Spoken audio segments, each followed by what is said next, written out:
Imagine this. You've been dating someone for a few months. Things are going well, really well. There's chemistry, there's connection. You start to let your guard down. And then, almost overnight, they change.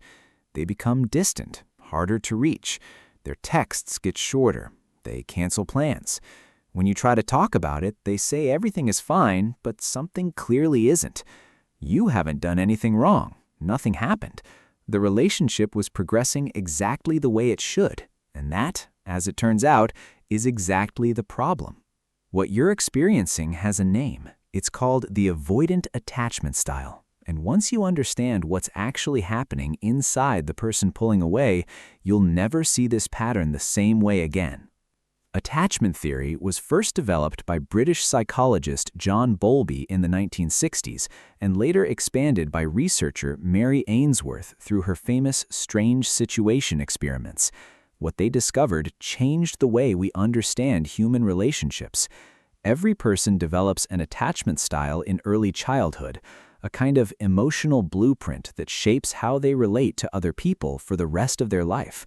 And the avoidant attachment style is formed in a very specific way.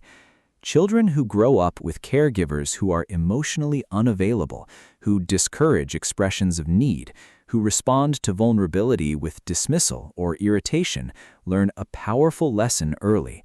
Needing people is not safe. Depending on others leads to disappointment. The only reliable strategy is self-sufficiency. So they learn to suppress their emotional needs, to handle everything alone, to keep people at arm's length, not out of cruelty, but out of deep, early learned self-protection. And then they grow up, and they try to have relationships, and the same patterns follow them in, because the nervous system doesn't forget what it learned to survive. So what does avoidant attachment actually look like in a relationship? Here are the 5 most consistent signs. Sign 1. They pull away when things get emotionally close. This is the defining pattern of avoidant attachment. The closer a relationship gets, the more vulnerable it becomes, the more their nervous system interprets that closeness as a threat, not a conscious decision, a reflex. Intimacy triggers distance because intimacy is what was never safe. Sign 2. They rarely initiate emotional conversations.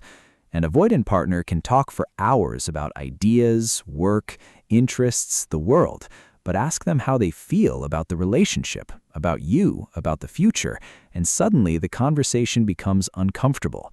They deflect, they minimize, they change the subject. It isn't that they don't feel things, it's that feelings, especially deep ones, were never a safe place to live. Sign 3. They need a lot of alone time, and your needs feel like pressure. Alone time isn't just a preference for someone with avoidant attachment, it's how they regulate, how they decompress, how they return to feeling safe.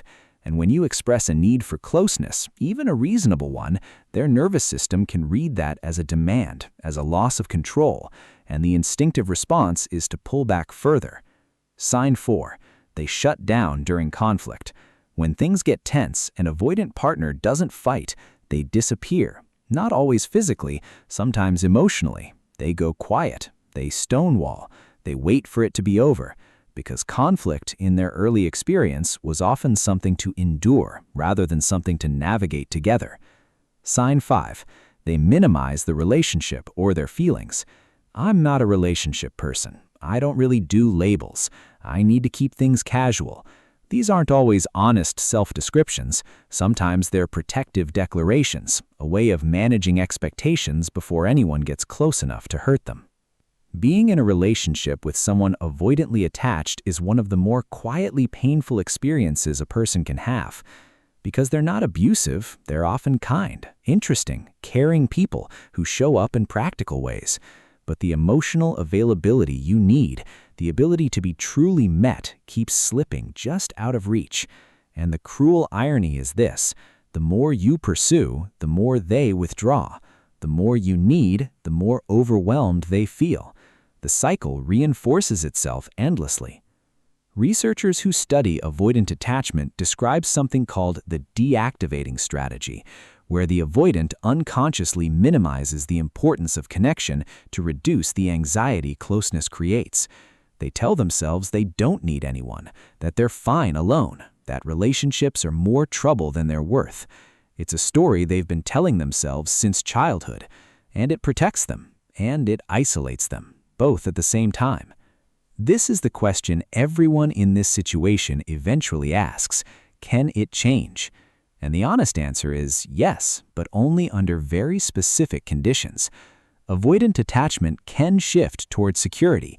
Research on what's called earned secure attachment shows that people can develop more secure patterns through consistent, patient, non-pressuring relationships, often including therapy. The key word is consistent. An avoidant person's nervous system needs to learn, slowly and repeatedly, that closeness doesn't lead to the loss of self, that depending on someone doesn't mean being controlled, that vulnerability is survivable. That is slow work, and it cannot be done by love alone, no matter how much of it you offer. If you're in a relationship with an avoidant partner, the most important thing to understand is this: their withdrawal is not a reflection of your worth. It is a reflection of what they learned about safety before they ever met you. That doesn't mean you have to accept unavailability indefinitely, but it does mean, before you make a decision, that you understand what you're actually dealing with. Avoidant attachment is one of 5 attachment styles we're covering in this series. Next, the anxious attachment, the one characterized by constant reassurance seeking, fear of abandonment, and the exhausting loop of needing someone and then fearing that need will push them away.